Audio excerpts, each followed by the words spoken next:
नमस्कार मित्रांनो,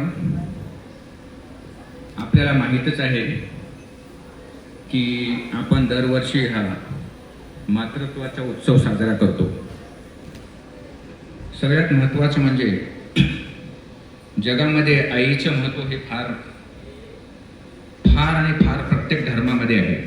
सगळ्यात महत्त्वाचं म्हणजे एखाद्या वंद दाम्पत्याला मुलाची किती ओढ असते त्या वंद दाम्पत्यालाच त्यांनी डिस्क्राईब करू शकतं, त्यांनी वर्णन करू शकतं। आपण त्याची कल्पना पण करू शकत नाही। ज्या वंद दाम्पत्यांना मूल झालेलं आहे त्यांच्या आनंदात मला सहभागी होता यावं आणि ईश्वराने मला डॉक्टर बनवलं आणि त्यांच्या मी कामी आलो, त्याची वारंवार मला आठवण पण व्हावी आणि त्या आनंदातच माझं पण आयुष्य जावं, या प्रयत्नातूनच मी दरवर्षी हा ईद मिलन कार्यक्रम करत असतो। आयुष्यामध्ये जडणघडणमध्ये माझी आई, माझे गुरु आणि माझी मिसेस यांना फार अनन्यसाधारण महत्त्व आहे। थोडक्यात ज्यांच्या हाती पाळण्याची दोरी ती जगाचा उद्धार करी, ही जी म्हण आहे आणि त्याचबरोबर इंग्लिशमध्ये एक म्हण आहे, God can not be everywhere so he made mothers. म्हणजे आईची उपमा ही देवाबरोबर केलेली आहे प्रत्येक धर्मामध्ये। इवन इस्लाममध्ये माँ जन्नत है म्हणतात। और अल्हम्दुलिल्लाह हम जो औरत माँ बनने से किसी वजह से, किसी प्रॉब्लम की वजह से वो माँ नहीं बन रही है और अल्हम्दुलिल्लाह हम उसमें माँ बनने में उसकी मदद कर रहे हैं, तो अल्हम्दुलिल्लाह ये मुझे लगता है कि ये अल्लाह ने बहुत बड़ा हमारे को काम दिया है। और अल्हम्दुलिल्लाह अभी तक आमच्या हॉस्पिटलचं ब्रीदवाक्य आहे वंदत्वाकडून मातृत्वाकडे, आणि आत्तापर्यंत आम्ही जवळपास 15,000 जोडप्यांना, वंद जोडप्यांना मातृत्व प्राप्त करून दिलेलं आहे। आणि हा जो आनंद आहे हा प्रॅक्टिसपेक्षा हा माझा जॉब सॅटिस्फॅक्शन आहे। माझ्या लहानपणी माझ्या आईवडिलांनी मला डॉक्टर होण्यासाठी प्रोत्साहन दिलं, म्हणजे माझी ती पहिली प्रेरणा होती की माझ्या आईमुळे मी डॉक्टर बनलो। त्यानंतर माझं लग्न झाल्यानंतर डॉक्टर रजिया, मी नागपूरच्या इंदिरा गांधी मेडिकल कॉलेजमध्ये अपथॉन करत असताना मला रजियाने सांगितलं की आपण मातृत्वाच्या क्षेत्रात गेलेलं चांगलं अपथॉनपेक्षा।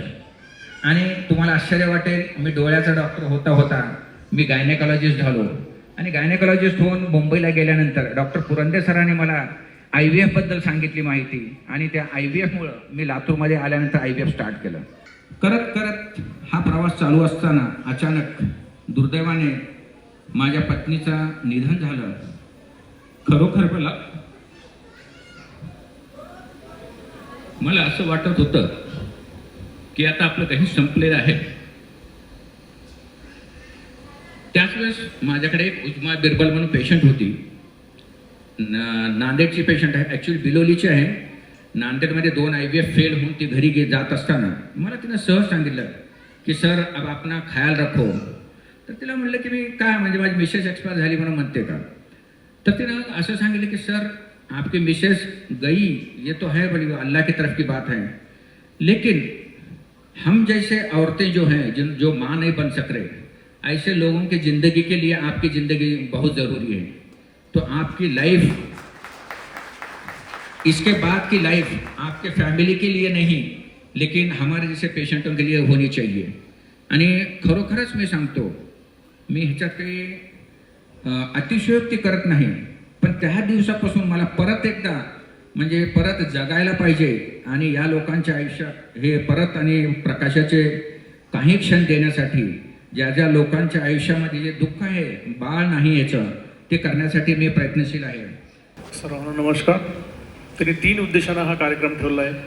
एक तर राष्ट्रीय एकात्मता, जातीय सलोखा आणि मातांचं सगळं ज्यांना काही बालक प्राप्त झाली आहे या हॉस्पिटलमधून त्यांचं आनंद द्विगुणित करण्यासाठी। तर मला एकच सांगायचं आहे की असे कार्यक्रम होतच राहायला पाहिजेत। कारण ज्यावेळेस 2000मध्ये ज्यावेळेस डॉक्टर साहेब लातूरला आले होते त्यावेळेस मला असं विचारले की आपल्याला IVF सेंटर सुरू करायचं, डॉक्टर साहेब काय करायचं? कारण माझं त्यांचा घनिष्ठ संपर्क आहे, मी ॲनेस्थेशियोलॉजिस्ट असल्यामुळे त्यांच्याकडं मी 15 वर्ष कामं केली आहेत, 15 वर्ष त्यांच्या रुग्णांना मी भूल दिलेली आहे। आणि त्यावेळेस त्यांनी म्हटले की मला IVF सेंटर सुरू करायचं आहे। म्हणजे त्यावेळेस डॉक्टर साहेबांना म्हटले की डॉक्टर साहेब तुम्हाला जनरल प्रॅक्टिस करत करत हे करायचं का एक्सक्लुझिव्हली हेच काम करायचं? नाही म्हटले, मला सर मला फक्त IVF सेंटर, टेस्ट ट्यूब सेंटरच काढायचे। मी म्हटले ह्याला वेळ लागेल तुम्हाला, एवढे लवकर सहजासहजी तुम्हाला यश प्राप्ती होणार नाही, त्याला वेळ लागेल। सर म्हणले की ठीक आहे, जेवढा वेळ लागेल तेवढा वेळ लागू दे, पण तुम्हाला हेच काम करायचं. त्या उद्देशाने मग त्यांनी एक्सक्लुझिव्हली 2000 पासून फक्त IF सेंटरचंच काम सुरू केलं आणि ते मी आज बघताय आज 25 वर्षात त्याचं एवढं मोठं वटवृक्ष झालं नाही. मला दुसरं एक गोष्ट आनंदाने सांगावी वाटते की जी लोकांना ज्यांना मूल होण्यासाठी जे मुंबई पुण्याला इकडं मोठमोठ्या शहरात जाऊन लाखो रुपये खर्च करायचे, त्या लोकांना अशा जिल्ह्याच्या ठिकाणी कमीत कमी पैशामध्ये हे खर्च करून त्यांना पुत्रप्राप्ती करून देणे खरंच फार मोठं कार्य आहे आणि ते आमिर शेखांनी केलं, त्याबद्दल मी त्यांचं अभिनंदन करतो. हे सगळं घडवून आणलं कशासाठी तर डॉक्टर आमिर शेख यांच्या प्रेमापोटी.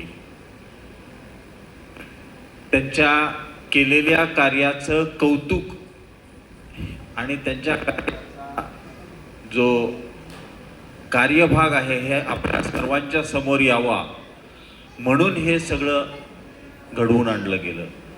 त्यामुळं मी डॉक्टर आमिर शेख यांना मनापासून त्यांचं अभिनंदन करतो आणि शुभेच्छा देतो आणि परमेश्वरच्यांनी एवढीच प्रार्थना करतो की परमेश्वरा प्रत्येक विवाहित दाम्पत्याला किमान एक तरी मूल दे आणि हे मूल हे कुठल्याही व्यंगाव्यतिरिक्त राहू दे. मी स्वतः बालरोगतज्ञ असल्यामुळे मला माहिती आहे की बाबा कुठलं शारीरिक व्यंग किंवा जर मानसिक व्यंग असेल एखाद्या मुलाला तर त्याचा परिणाम त्या कुटुंबियांवरती किती वाईट प्रकारे होतो आणि त्यांचं आयुष्य कसं त्या मुलाच्या पाठीमागं लागतं. त्यामुळे मी परमेश्वराला एवढंच प्रार्थना करेन किंवा प्रत्येकाला किमान एक तरी मूल असू दे, या मुलाला व्यंग नसू दे आणि ज्यांना कुणाला काही कारणास्तव मूल होत